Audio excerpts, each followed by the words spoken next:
Payers. We're joined now live by CPA and business owner Dan Geltrude to help answer questions about this year's tax season. Welcome to the show. Thank you for having me. So we're hearing that some 29 million returns are being held up while the IRS processes them manually. What is the holdup here? Well, the IRS is significantly understaffed. If you go back to the beginning of the tax season, you weren't permitted to file a tax return until February 12th. That was a couple weeks late to start with.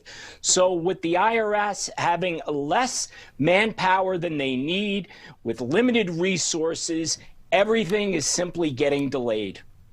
Dan, real quickly, this is obviously a stressful point for a lot of Americans.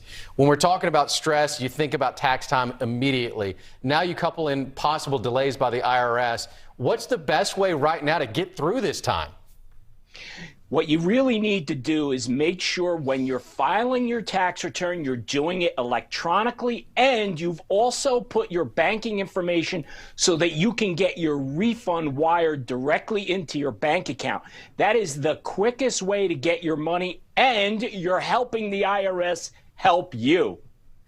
Let's go through some of the issues that are affecting people this year and how it could impact their taxes. What if you, for example, lost your job? Do you have to pay a tax on stimulus checks or unemployment you've received during that time period?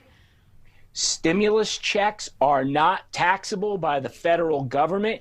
And as far as unemployment goes, they have created a space of non-taxable unemployment up to $10,200. So that is helpful, that people who did lose their job, need the help, are going to be able to get some tax-free money in their pocket.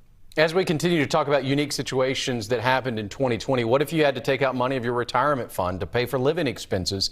Usually there are big penalties. Do we have an exception?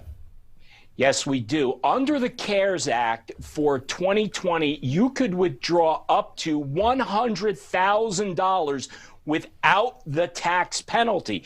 And there's even better news. If you are able to pay that back within a 3-year period, you would actually be able to file an amended tax return and get your taxes back as well. So withdraw the money, get it paid back within a 3-year period, no penalty and no taxes.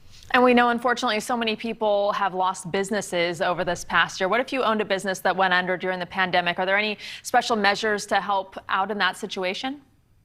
Well, the tough part about this is when businesses go under like that, there's not exactly a safety net for them. What these businesses will have to do is look at favorable lending terms, perhaps from the Small Business Administration, to be able to get money, to be able to get back in business as quickly as they can.